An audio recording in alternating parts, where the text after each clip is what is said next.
Hello and welcome to episode 128 of the Thinking LSAT podcast in Los Angeles. Briefly, I am Nathan Fox. With me in Washington, D.C., Ben Olson. What's happening, Ben? Not a whole lot. You said that, you said briefly. So Yeah. Does that mean that you're Nathan Fox for a short while, or are you in LA for a short while? I'm in LA for a very short while. Like I said last time, I had this crazy golf trip to Oregon. I spent a bunch of time up there, getting literally snowed on. I just got back from Portland yesterday, which, by the way, I love Portland. Have you spent any time in Portland? Not much. What a great city that is. Boy, it's awesome. What do you like about it? It's just beautiful, small, funky, fun. Got all kinds of cool stuff going on there. Just neat. I don't know if you've never been there. It's just a really cool place to explore. Reminds me of like San Francisco a little bit. It reminds me of Boston a little bit. I don't know. It's just got good stuff going on. Cool. In Portland. Cool people, good food, good beer and stuff. It's like cheap. Oregon's got all these weird laws. I don't know. It's just a weird, funky place.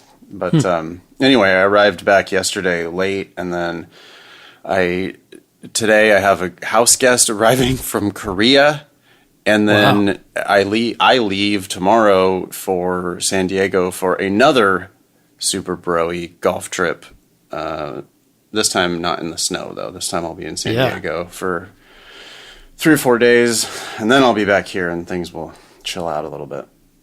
So is this person who's staying at your house through that website you talked about earlier, that one where people just go to places for free? Yeah, a friend from Couchsurfing. I know her previously because she stayed with me last summer, but she's traveling again, so she's passing through. Cool. Yeah, it's always nice. Give me a reason to like clean the house and stuff.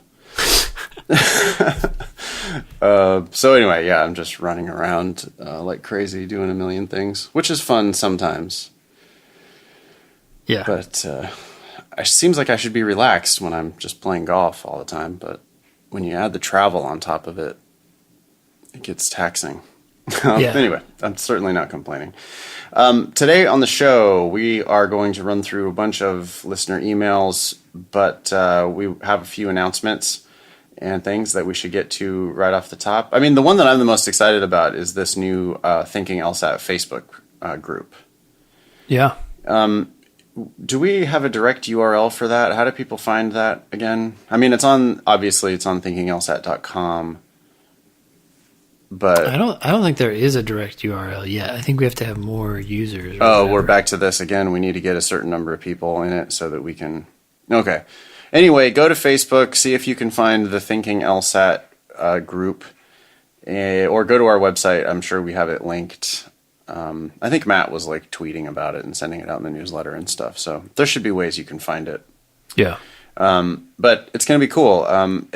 My intention is to drop in from time to time to the group and, chime in. Certainly if anybody ever needs me, you can like send out the bat signal and I'll show up on Facebook and try to help out. But it's mostly going to be, a place where the Thinking LSAT community can congregate with each other, network, locate study buddies, ask questions of each other, share resources, all using the Facebook, which I don't really use a whole hell of a lot. Do you, Ben? No, I don't use it very much, but sorry, I just liked how you called it the Facebook. I was going to say the face page, like my dad and his old buddies do, because they think that's the height of comedy. I saved myself at the last minute from making that stupid joke, but yeah, it's a Facebook thing. I'm sure all of these kids that are listening to the show will have no problem finding it. Yeah, it is. I just checked; it is linked. Thanks, Matt, on the website. So on our website, thinkinglsat.com, and you should be able to find a link to our Facebook page. Even if you don't really use Facebook, go ahead and just send a request to join the group. It is by request only.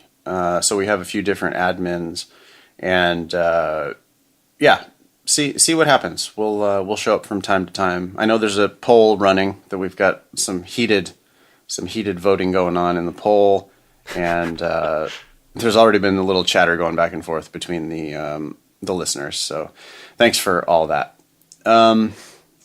We also need to thank Grant Albert for being our first patron. Wait, did he already get a shout out last time? No. I feel like he did, but we got another person. Oh yeah, we're moving on. Grant, you're old news.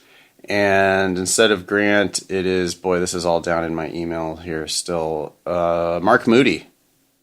I think he signed up for the highest one, right? Or he did. Second highest? He did. Well, the second highest, I think. He said he pledged. Mark Moody is chipping in $20 a month to help our show expenses, which is super awesome. What does Mark get for his $20 a month? Matt set us up with all these crazy rewards that I feel like we can't deliver. We're not going to actually deliver on these promises, but no, we will, of course. We might just have to change them because right now I think they're just too generous. Yeah, so Mark signed up for the $20 per month option, which is conveniently called the 170 to 174. By the way, we don't guarantee that he's going to get a 170 to 174 with that. Yeah. We don't? Are we sure? Well, I guess given what Matt has written here, I think it strongly suggests that. But yeah, with that you get, a 170 to 174 by the time you're finished studying, a free t-shirt. Sorry, I just think this stuff is funny. It's actually a free $20 t-shirt. So yeah, I don't know why Matt put that in there. We could probably edit that out. But you are going to get, it's going to be the first Thinking LSAT t-shirt. That's first of what I hope are many Thinking LSAT t-shirts. And I'm working with my artist buddy on a few different designs for that. But that is going to happen. And cool. And if you sign up for the $20 a month pledge, you just get it for free. Yeah, you'll get that in 2018 at some point. Yeah, at some point in 2018, we can promise that. You're also going to, this whole thing with the favorite moments, what are we doing? Oh, that's clips from the show that get edited and put into YouTube? Yep, that's right. Neat. At least that's what I understand. I guess we should ask Matt, but... Neat. Well, we're figuring it out as we go along, but that's been the motto of the podcast from the very beginning. It's just figuring it out as we go along. So that's right, and that's also my number one tip for entrepreneurship. Basically, don't go to business school, don't borrow money, don't make a business plan. Just start doing shit and see what happens. Yeah, that's the plan, basically. That's the same for the LSAT, right? Too many people are trying to figure out exactly what they're going to do, what study regimen they're going to get, and they buy it online, and they want to know what score they should get and exactly what schools they should apply to. It's just like, why don't you take a 35-minute section and see how that goes? Yeah, absolutely. Nothing beats doing a practice test and find out where you're at and start learning from your mistakes. So, yeah, less strategery, more actual action. Yeah. Cool. So again, thanks to Grant Albert, who will forever be our first patron. But now also thanks to Mark Moody, who is going to get the first t-shirt. All sorts of firsts out there to be claimed by people who pledged to start giving us money. What else we got to talk about? Yeah, we're on Stitcher. If you want to listen to the podcast on Stitcher, go find us, sign up. We're still looking for new YouTube subscribers. That's youtube.com/thinkinglsat. Sign up for that. You've heard all that. Okay. Is it time to dig into the emails? Yeah. Okay. Are we... Here we go again. All right. Do you want to take this one, Ben? Sure, I will. You're laughing because of the subject, right? Yeah. Yeah, the subject for this email was Halo Top. That's referring to the ice cream that Nathan so dearly loves. Let's not call it an ice cream. I'm sorry. A... Ice confection? Ice... What is in it? I don't know. We've gotten so many emails. This is by now our most popular topic. We've gotten so many emails about Halo Top. And apparently it does have dairy. It is a dairy thing. Okay. But it's just, I think it's like they've just taken out all the fat and then like weirdly put in a bunch of protein stuff, because protein is the hot thing these days, right? Yeah, that's right. Yeah. So it's like gotta get your macros. Yeah, so it's like a protein fake ice cream is what it is. Anyway, here's... Wait, hold on. Nathan, they're saying something else here. I'm on their website and they say, we're not joking. Oh, this is good. It actually tastes like ice cream, and we're not joking. I think they are. While Halo Top is low calorie, high protein, and low sugar, we use only the best ingredients to craft our ice cream. Fuck off. To the extent that it's sweet, it tastes like ice cream. Yeah.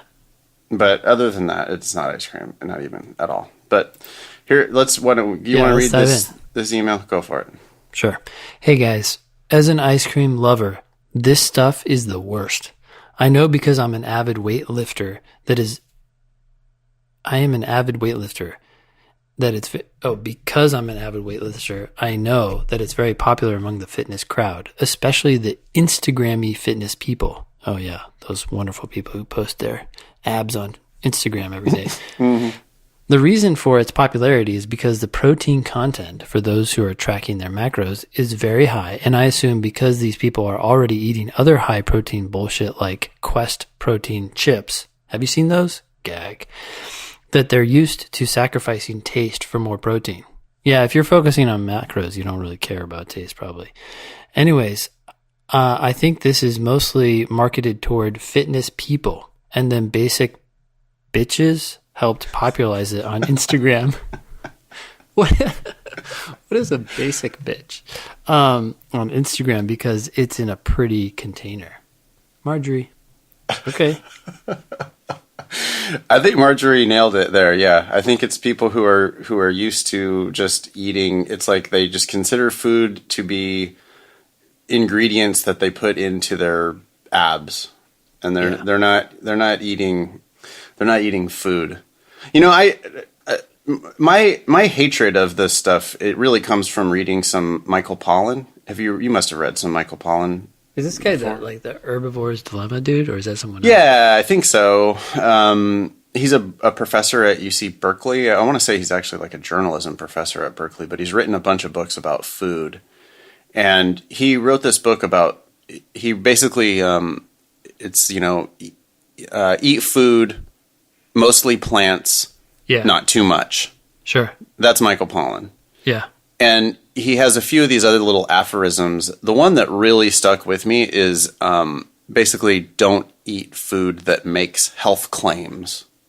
And the reason why is because a food can only make a health claim if it's in a fucking package. Yeah. And so Halo Top, with all its telling you how many grams of protein and all this bullshit on the outside of it, well, an apple doesn't do that, and a banana doesn't do that. Mm-hmm. And there's no planet where Halo Top is actually a healthy thing. You're eating a processed packaged thing, and I don't care how much they tell you about the wholesome ingredients and all that shit. It's still coming out of a factory, and you got to just be honest about what you're actually eating. I wonder if like fruit producers or farmers or whoever markets these, apples and stuff you were mentioning, have thought about putting labels on their food. It's like 100% fruit. Yeah, totally. Absolutely. Yeah. Uh-huh. That would make those other claims like 100% natural just seem absurd and ridiculous. Oh, it is. Yeah. How could this be when I just saw something else that said the same thing? Well, when you think about other foods that are making health claims, things that make health claims, it's like Diet Coke. Oh my gosh. Like, this is good for you. Diet Coke. It's a diet product. It's okay. Or like, low tar cigarettes. Yeah. That's a good example. Oh, these are good for you. Doctors recommend these ones because they have lower tar. Yeah, it's like the price of law school. You're getting a scholarship. It's a discount. Yeah. It's exactly the same thing. Yeah. You're getting less tar. We're not talking about the tar you're getting, but boy, look, it's like cut in half. Yeah, you're getting ripped off a lot less than you could have. Anyway, thank you, Marjory, for writing in, and everybody else who's been writing in about how much they hate Halo Top. Thank you for supporting me. I know I'm right, but I appreciate the affirmation. Dude, I went shopping today. I didn't even think about it. Now I have to buy some just to try it. Oh my God! Just make sure you do it on a day where you're really happy, Because if you try this on a day where you're already sad, it might drive you over the edge, dude. I think it should have like the suicide warning hotline label on it. Because you might, you're going to be eating this thing. It's like Marjory says, it's got like the pretty container, and it's, you're thinking you're giving yourself this real treat, and then you start eating it, and it's just sadness. Yeah. Okay, I'll keep that in mind. Yeah, just be careful. Be careful. You can call me if you need support or anything while you're trying it. Yeah. Or you know what you really do? You get actual real ice cream at the same time. Yeah. Oh, that's a good idea. That's like having sour cream next to some really spicy chili. Yeah. Well, except that sour cream and really spicy chili are both great. Yeah. Okay, bad analogy. Okay. Next email. Ben and Nathan. I am an active duty Green Beret and will be attending law school fall of 2018. My stats are 166 on the December 17 test and a 2.2 LSAC GPA. But my GPA from my degree granting institution is a 3.9. To sum up why my GPA is so abysmal and different from where I graduated, I went to college, started engineering, hated it, dropped out, joined the Army, and decided I didn't want to be in the Army forever, so I went back to school and tried. I guess tried to get good grades. There were extenuating circumstances my first time in school, and I've expressed those in an addendum. The reason for this email is to give hope to others out there with terrible GPAs. So far this cycle, I have been admitted to Temple, Cardozo, Chicago Kent, Loyola Chicago, and a few other schools that are lower ranked. I have also been waitlisted at George Washington and am awaiting decisions from Fordham and George Mason, along with long shot decisions from UVA and Georgetown. Your advice not to worry about your GPA and focus on studying for the LSAT could not be more on point.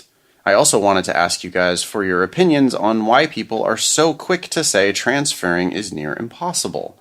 I feel comfortable enough in my ability to accept admission to a school I feel I am better than the average student at, and outperform my peers there to the point of being able to transfer. Is that crazy? I also don't care about transferring, as I will be 100% GI Bill benefits, and all of these law schools are yellow ribbon participants, meaning I will attend for free. Thanks, and I will send updates on the admissions process when my cycle ends. Tino. And then feel free to use my name. People worry too much. That's a good one. I like that one. That is good. Yeah, no one's going to track you down. No one's going to track down Tino, because Tino is a Green Beret, and he'll kill your ass if you do. By the way, I lived in Cupertino, just behind Infinity Circle, and we I grew up there from when I was like 3 till I was like 8 or 9. Infinity Loop? Yeah. Oh, Infinity Loop, is that what it's called? I don't know. It's like like what literally, I always read it as, yeah. It's literally like the house I lived in it's like 2 blocks over from Apple's headquarters. But we often referred to Cupertino as Tino. So I've never heard that one before. Really? Yeah, I don't know. Wow. It wasn't like a super common thing, but it definitely was a thing. So one thing I wanted to look here is at the George Mason 509 report, because it has, this is one of the schools that Tino is interested in. Yep. He's awaiting decisions from Fordham and George Mason, and it's on a wait list at George Washington. So let's say, since George Washington is a better school than George Mason, if he gets into George Mason, seems likely, seems possible, one of his options would be to try to transfer to George Washington or maybe even UVA or Georgetown, right? These are all schools in the DC, kind of in the DC area. I think I know where you're going with this. Provide the listeners a little bit of narrative. I think you are going to look at the list of number of transfers from one of those schools to the other one. See exactly. If specifically they take transfers. Exactly. So which way are we going here? I'm not really that familiar with these schools. George Washington and George Mason. Who's the better George? So the better George is Washington. Okay. Not by much, but Definitely. I'd say George Washington's in the 20s and George Mason's in the low 30s, 40s. And we can just look and see exactly whether there have been people transferring from the lesser George to the greater George. That's right. So right now I'm looking at actually the George Washington, Yep. the GW 509, because it's going to Yep. say where students transferred from. Yeah. And so it looks like, okay, transfers in 2016, 2017. Ooh, okay. So 1L transfers out of George Washington. That doesn't really help us a whole lot, but just so you know, 37 students. Transfers in came from 12 or more schools. There were 67 people who transferred in. Now, if we go and we look down here, we can find George Mason, which isn't surprising. George Mason and George Washington are in the same area. So people who are at GMU are George Mason would want to transfer to George Washington since it's a better school. And there were a grand total of two people transferred from George Mason to George Washington. That's, those are 2 slots. Can you get in there? And most of these schools that are listed here, we have a bunch of other schools. American University. Actually, this is interesting. The number of people who transferred from American University, which is even lower, I don't know what it's ranked, but it's 70s, 100, something like that. 30 students transferred from AU. So a lot of people got into AU and then, wow, made it over to George Washington. That's interesting. That is interesting. But most of these schools are like 1. If we go even higher, we have Georgetown, which is the better of the 3 Georges. Wow. Yeah, lots of Georges in this area. If you go to Georgetown and you look at people who transferred from George Washington, for example, you have 3 people who transferred from George Washington and 4 people who transferred from George Mason. Which, by the way, is the Antonin Scalia School of Law. Nice. So the point is, you can look at the 509s to see how many people are actually doing all of these transfers. Yeah, and there's not that many. I mean, the AU is an exception. I wonder, it looks like 13 people transferred from American University to Georgetown. I'm surprised. That's a lot of people. So a lot of people are going to AU, they get into law school with a lower LSAT score, and then they work their butt off and transfer. Yeah, you just got to remember that everybody else is there trying to do the same thing. Yeah, for sure. I mean, so, is Tino crazy? Not crazy, but I think the odds are pretty low. I would not plan on it. I would plan on something that's in your control right now, which is your LSAT score. Right. Yeah. Or settle for something lower and just say that I'm okay with that and get a better scholarship. Yeah. Well, Tino doesn't care about scholarship because he's getting 100% GI Bill and yellow ribbon, which means he's not paying tuition and the government's paying for his living expenses. So he's ready to go to law school, and he has a 166 on the December 2017 test, and he wants to go this cycle, like right now. Yeah. So I don't think you're crazy, Tino, and I just think you're going to have to bust your ass. If you end up being in the top 10% of your class or top maybe 20% of your class, then you'll have some transfer opportunities. Mm-hmm. But, 80% of the people in the class think they're going to get grades in the top 10% of the class. And most of them are wrong. So it's hard to predict.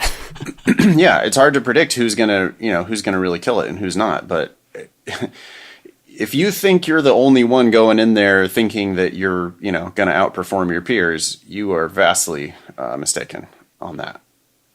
Because everybody's going in thinking that they're a killer.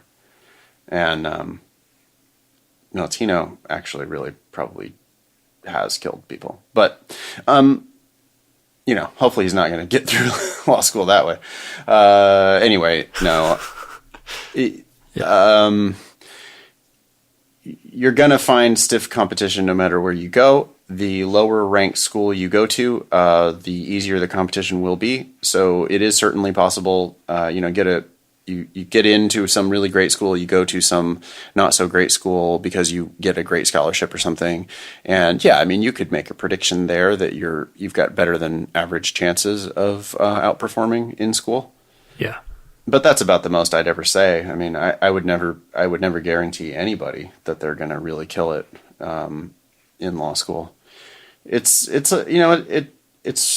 takes a while too, right? So it's like it's a different you at the end of next year, and you're still fighting it out for the grades, and you've been through a lot in that year, and who knows? I don't know. Who knows? Yeah, I don't think you're crazy, Tino. It sounds like you've got yourself a great deal with the free tuition, free benefit, living expenses and everything. So I'm not worried too much about Tino's chances. Yeah. All right, next one. Yeah. Let's see here. This is from John. Hi, Ben. Hey, Ben and Nathan. My name is John. Feel free to use my real name on the podcast if you'd like. Thank you. And I'd like your opinion on if being a non-traditional student is an asset or a liability. Really depends on what you mean by non-traditional. Okay, so let's take a look. I moved to the United States from Brazil to go to college and graduated in 2007 and haven't done anything academically since then. I'm 32 now, and for the past 10 years, I've worked the same job managing a small business unit of a large corporation. I also spent time getting married, buying a house, and having a child. I'm looking for a change in career and feel that I have strengths that match being a lawyer. This is making me nervous. This is like a red flag to me. In addition to having a vocation for the work. John, where are you getting the idea that you have strengths that match being a lawyer? Well, John continues, I've heard about non-traditional students before, but I haven't heard you discuss it on the podcast. Do I qualify as a non-traditional student, being from outside the country and being older? What should I do differently from a traditional student in my application? If I can get an acceptable LSAT score, will being older help or hinder my law school application? I don't think John is that old that it's going to make that much of a difference. No. If you're like 40, then they want to know what you're doing and why you're choosing to go to law school. Are you lost, or do you have a specific career path in mind? If you have a particular career path in mind, they may gladly accept you because they know that you're going to turn around and go right back to work and help the school look good. But if you're just lost, then I think that being older is going to hurt you. And here, I'm not too sure why John thinks he has the strengths that match being a lawyer. I mean, to me, that just sounds like I watched some TV show and I feel like I fit that mold. Yeah, well, we see that all the time. I mean, yeah, we have no idea why John thinks he has strengths that match being a lawyer or a vocation for the work. Don't know if he has any legal experience. But if he's worried about the non-traditional thing, that isn't going to matter. The only thing that's going to matter is his LSAT score. Right?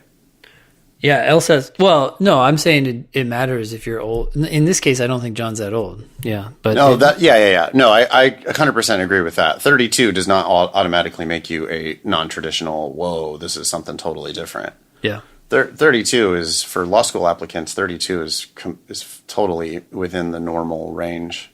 Mm-hmm.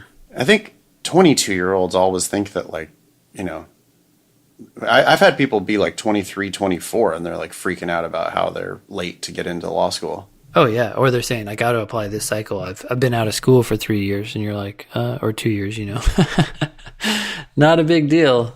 This is a big I see decision. people. Yeah, I see people all the time who are 10 years out of college and going back, and that doesn't even, I don't even bat an eye. I mean, I see people that are 20 years out, or like, their kids are off to college now and they're doing a career change and going to law school. I mean, that's a non-traditional applicant. Yeah. But yeah, I don't think John working for a little bit, getting married, having a kid, buying a house, and then now figuring out that he really wants to be a lawyer, that does not at all look like non-traditional. Anyway, did we make it through the whole thing or no? No, let me continue. So my involvements outside of work have been mostly political. Should I mention those experiences or just avoid the subject entirely in my application? No, you should definitely include those experiences. And the more passion and involvement you have, the better. I don't care what your issues are. The law is innately political. Yeah. And they expect people to come from all different political persuasions. So I think conviction is more important than what your political stance is or worrying about alienating somebody.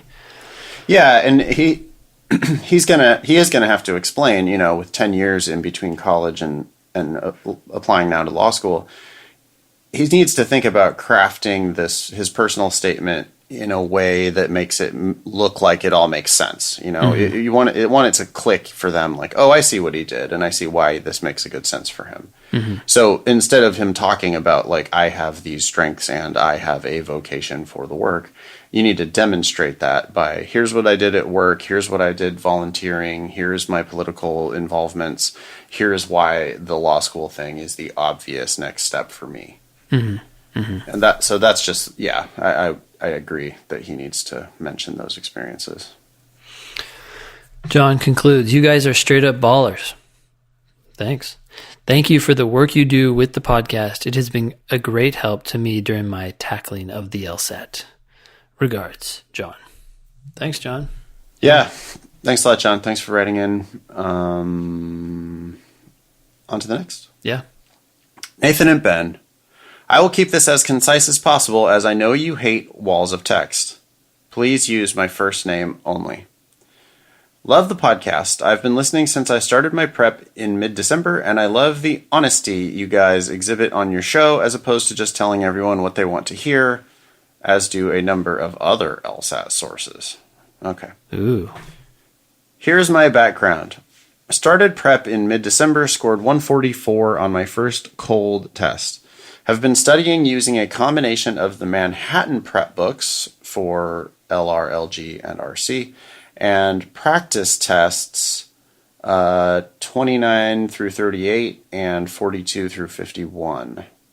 Okay. I scored a 158 on my latest timed practice test in late January. I plan on taking either the June, July, or September LSAT, depending on how I progress. I am studying for a score 172 based on where I want to go and what I want to do. Okay.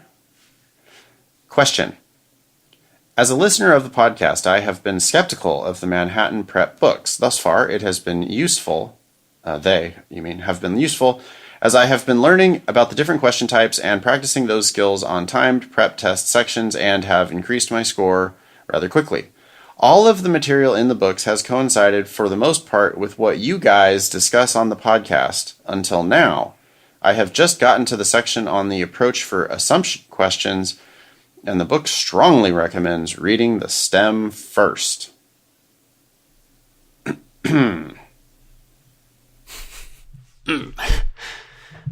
Not a great idea. No. Look, these books aren't all bad. It's not like everything that they say is going to hurt your score or make you do worse or not help you in any way. A lot of the advice is consistent with what we're saying because it's logic and it makes sense and people have picked it up and they're sharing it with you. That's great. But some pieces of advice we strongly disagree with. They strongly recommend reading the stem first. We strongly recommend not being so stupid. Yeah, I don't know what else is in there, but I'm sure there's a lot that's great. But if they're saying read the question stem first, I have my concerns about all the other stuff they might say. But I mean, you should take everything I say with a grain of salt. You should take everything Ben says with a grain of salt. None of us are perfect. You can get some wisdom from all different sources. The problem is that here, that one turd is going to be enough to, poison the whole Punchbowl, I think. Yeah. I mean, LR is half the test, and if you F that up, then it's not so good. Yeah. After listening to the case you presented on the podcast about this specific issue, I will refrain from using this strategy. But the Manhattan books have also lost some credibility in my mind. My question is, am I wasting my time with them? Should I abandon ship now? I feel as though they have been helpful up to this point, but don't want to waste precious study time on something that is ultimately going to lead me down the wrong path. What do you guys suggest? Appreciate any input you can offer. Thanks, Joe. What do you think? Does he just do a bonfire of these books, or I don't keep know. going? My impression of the Manhattan books isn't so bad. No, me My either. impression of the Kaplan books is awful. My impression of the Princeton Review explanations was much more favorable than that of Kaplan. I don't know who sits down and writes these things, but I don't sit down and review all these books from cover to cover. Yeah. So who knows? Why not just take one of our classes? Yeah. Yeah. I mean, right. If you want to know what we recommend, what sources we trust, we have a lot of resources. We have books and we have things that we believe in. So you could always go to strategyprep.com to learn about Ben's stuff, and foxlsat.com to learn about my stuff. You already have these Manhattan books. I think there's probably a lot in there that you can get some value out of. I wouldn't necessarily just ditch them immediately. If it was Kaplan, I would say it's bonfire time. If it's, Manhattan, I'm sure there's a lot of stuff in there you can learn. Just flag anything that doesn't make sense, and I don't know, send us another email maybe and give us some.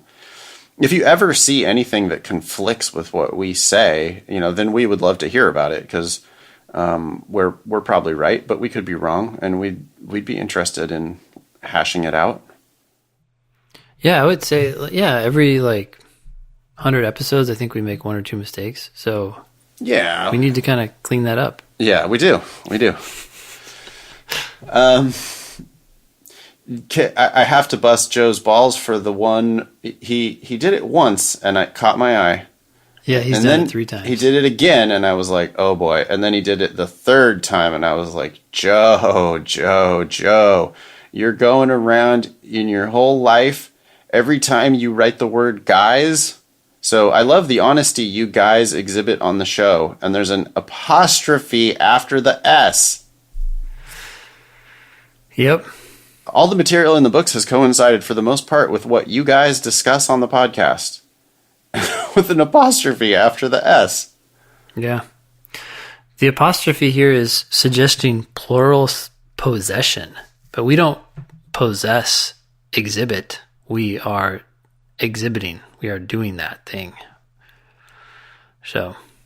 Yeah, the last thing is in the question, the 3rd instance, what do you guys suggest? But you're writing guises. You're trying to which isn't really even a thing anyway. But people do say that, right? I love you guys' podcast, and in that case, it's oh, okay, throw the apostrophe on there to make it guises. Okay, that's cool. I don't know. I'm fine with that. I also love y'all. But if you're gonna put what do you guys suggest, you cannot put an apostrophe on that. Nope. That is a no-go apostrophe. Okay. Dude, superfluous apostrophes. I have been yelling about superfluous apostrophes since I was in junior high, and I'm never going to stop. Good. If you have any doubt about whether you should use an apostrophe, probably not. Probably not. Yeah. No, they're ugly too. They are. There's a huge sign that was up in my hometown, my little tiny hometown of Ripon, California. No. There was this sign on an empty lot, and it was this beautiful sign that they had created for this new housing development that was coming in. It's this picture of this big house with an oak tree and everything. It looks really nice and expensive, and it had so one of the words was ended. It was a plural word. It was homes, or I think it was maybe lots or something. Because that's what they were doing. They were trying to sell lots. Yeah. And then they put, it was LOT' for lots. On this giant sign where they were selling whatever, hundreds of thousands of dollars to buy these lots. And they had spent money on this sign. I mean, it was beautiful. Someone had designed it and everything. And it had lots, LOT''. And I had a fantasy about sneaking out there at night, with some tape or something, and correcting that, omitting that apostrophe for them. I never did it. Instead, I just drove by it of course, then there was the financial meltdowns and real estate meltdowns, and they ended up never developing that shit for 15 years. So that billboard was just sitting there for 15 years with people driving by it every day. Well, so maybe it was the meltdown, but maybe it's just their bad grammar. It could be that apostrophe just fucked their whole business. Yeah. I'm not going to buy land there. That reminds me of the parking garage I go into every day. I don't even know, like there's a sign that says, the pricing and all this stuff. And first of all, it's strange because there's some phrase in this sign. I don't even know what the phrase is because I'm so distracted by the quotation marks that I've never even internalized what was said there. But for some reason they've put double, quotes. So this is the double thing, whatever, 2 apostrophes. The quotes around some word in this sign. Why you need to put a phrase or a word in quotes on a parking sign is unknown to me. But not only do they have quotes around this word or phrase, the last quotes are backwards. So they're pointing away from the word, as opposed to in towards the word. Yeah. And it's just every time I pull into that freaking parking garage, I'm like, why? Can't you just look at your sign for a half second before you go to the printer and have them make it? Well, people don't realize that smart quotes are a thing. That's another thing that lawyers will catch all the time, right? Lawyers will be able to tell whether a quotation mark is going the right way or whether an apostrophe is going the right way or not. Yeah. Okay. Yeah, no one's going to want to write in anymore. They're going to be afraid. They're going to be like, wait, is there a period here? Is there a semicolon? No, just write it and we'll tell you. Yeah. Also, one space between sentences, please. Yeah. We've said that before, so there's no pass on that one. We've said all these things before. I don't know if we've said guys with a... Well, that's a new one. It's so funny that he did it 3 times in the same email. All right. Well, we just saved Joe's life because for the rest of his life, people were going to be noticing that and just being talking about him and stuff. Mm-hmm. Hey, Joe, did you know that Joe? Yeah, he's okay, but do you see what he does with guys all the time? Guys. All right, Joe. Thanks. Yeah, if you run across anything in those Manhattan books that you have questions about, send it in. We'd love to talk about some actual LSAT content once in a while on the Thinking LSAT podcast. Next one. Yeah. Let's do it. Do it. So, hey, Nathan and Ben. First, thank you for the honest advice. Wow, there's 2 people who have said that we're honest. I guess maybe we actually are honest. Yeah. Or at least we're getting closer to it. Y'all have been indispensable in cutting through the bullshit around the law school application process.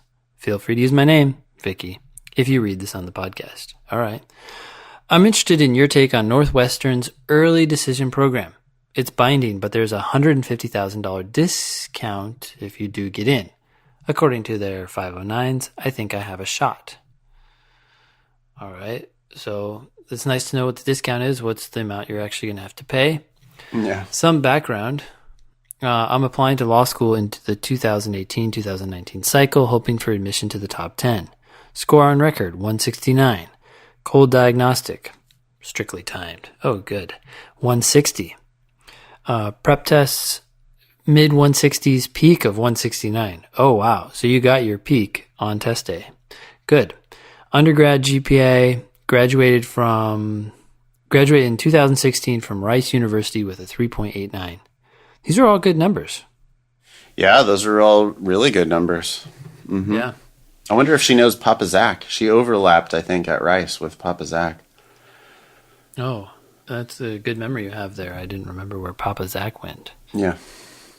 I spent 2 months studying. I took a Blueprint live course and did some private tutoring as well. I didn't see meaningful improvement until about 3 or 4 weeks before the test when I started doing daily 35-minute sections. So props to you guys. There's definitely no correlation causation going on there. It's just straight up causation. So we appreciate that. Yeah, right. I started up again with timed sections this week, and I think I'll be able to hit the 170s by my retake in June, considering that logic games are by far my worst section. Yeah. For sure. You can nail the game section. You can get a perfect on games. For what it's worth, I'm also a diversity candidate, first generation American and college student Latina. I've been working as a business consultant for 1.5 years, and paying for law school with loans isn't really an option. $150,000 doesn't quite cover everything, but I should be able to manage it. Should I go for the easy road or play the field? Well, wait. Can't you do both? Well, I don't really understand that question. I mean, what does she mean? I think she means, should I go for the easy road? In other words, should I apply to Northwestern's easy decision program? Or should I play the field? Because it's binding. I see. Yeah. But I think, I would still apply to other schools. So I guess it is binding. That's the question. Oh, I see. So, so if I understand it, she's saying she thinks she could get a better scholarship somewhere else. Yeah. Yeah. Or a better school. And the problem then with this binding program is that you're signing a contract that you're promising that if they admit you in exchange for the early consideration in this binding program, that you will then withdraw all of your other applications, even if you get into Harvard, Stanford, Yale. Yeah. And with a 169 and a 3.89, and she's retaking the test. Logic games is her worst section. Yeah. She could definitely potentially do better. I mean, she's not applying she's applying next cycle or this cycle? She's applying in the 2018 cycle. No, so she'll know then, yeah. Yeah. Take the June test, see what you get, and based on that, they'll make it a slam dunk. Yeah. But we also need to know how much money you'd have to pay if you went to Northwestern. Like, how much does the $150,000 discount now require you to pay? If it's not that much, then, you have to think about that. But it really comes down to your LSAT score in June and how much that money is. Yeah. I just want to say, hey, listeners, this is what a lawyer looks like. She's like super prepared. She's super smart to begin with. Started with the 160 here. Has a 169 on record. That's not good enough. Has a 3.89 from Rice. Is still working on a better LSAT score. Has done a bunch of research, bunch of due diligence. Is now reaching out to us for advice like way in advance. Asking this question about, the early decision program. Like, there's no way that can't even open up until like September, right? Yeah. And she's asking 6 months in advance about whether she should do that or play the field. Very lawyerly. Mm-hmm. I'm all in on Vicky's chances as a lawyer. Yeah. Anyway, sorry. Where were we? So it says, and finally, you both keep mentioning reasons not to go to law school, of which there are many. Oh yes, there are many. We all think we know that what we're getting into as lawyers: long hours, mountains of paperwork, and possibly terrible pay. But in your opinion, who is the ideal JD candidate? Why should someone go down this path? I think if you honestly know what you're getting into, and you've done some of this work before or are very familiar with someone who has, and that excites you, like you look forward to doing that. The work part. The work, yeah. Like what the work actually is. A lawyer. Yeah, not the wearing a suit part. Not seeing yourself in court when in reality you'll probably never be there. Imagine negotiation, research, settlement, more and more research. Reading and writing. Endless research and reading and writing. Yeah, writing. Lawyers are the highest paid professional writers. That's basically what it is. Yeah. If that... Go ahead, sorry. Nothing. Yeah, if that really does sound appealing to you, and that's why it's so important to either have done some of this, worked at a law firm, or know someone who does this and really get to know what they do from day to day, then go down this path. Otherwise, run the hell away from it. Yeah. Or you have some other plan and you just need to get a JD and you're going to go down that path with the JD for some reason. Like you work in politics or on the Hill or something crazy like that. Yeah. I think the ideal person on this road is somebody who's super smart, super hardworking, ideally already very accomplished. Like the really good undergraduate grades, I think, just means a lot. It just means that you're accustomed to jumping through lots of hoops, and just grinding it out. Let's face it, to get really good grades, you just got to be able to do a bunch of bullshit. That's exactly right. It's not your understanding. It's like, can you put in the work? It's both. You have to understand it. You have to master it. But you also just have to do a whole bunch of bullshit, unnecessary, just garbage, and not really like worry about it or complain about it. Just kind of get up in the morning and start doing it. Yeah. So, yeah, this Vicky, you look like the perfect candidate for going down this path. I mean, does she talk about working in law firms at all? No. It doesn't. So that's the one thing that I just, like, what kind of a lawyer are you going to be? Whose career is it that you're trying to replicate? Yeah. And then think about what kind of work they actually do every day. But if you've seen that, if you've done that, and you really want to do that work, then that does make you the ideal candidate. We're looking for work enthusiasts, specifically people who know what lawyers actually do and still have enthusiasm for that work. Yeah. Like, I think a lot of people go work at law firms to bolster their resume to get into law school. First of all, that's not going to help you because it's everybody else. So many other candidates are doing. You go work at a law firm, if at all, to figure out whether to go to law school, not to get into law school. Yeah, that's exactly. Yeah. You want to learn as much as you can about the work that lawyers actually do. And then if that's really appealing to you, I mean, that's my friend Nikki Black, man. I'll never forget meeting her in law school and having her just be like, "Oh, I don't even care what kind of lawyer I want to be. I've worked in law firms and I just want to do that work. Like, I know I can do it. I want to do the work." And at the time I was like, she doesn't even have like a plan, she doesn't know what kind of lawyer she wants to be. What's she even here for? And in reality, I was the completely naive one, and she was the one who had actually worked in the trenches before as a lawyer. And she was like, "No, I know what lawyering looks like. I want to do that." She wanted to research and read and write legal documents. Yeah. If that sounds sexy to you, and you want to just do that all day, every day, then that's a lawyer. Yep. She continues. She says, "I don't carry a pocket constitution, so I'd appreciate it if you think that's a red flag."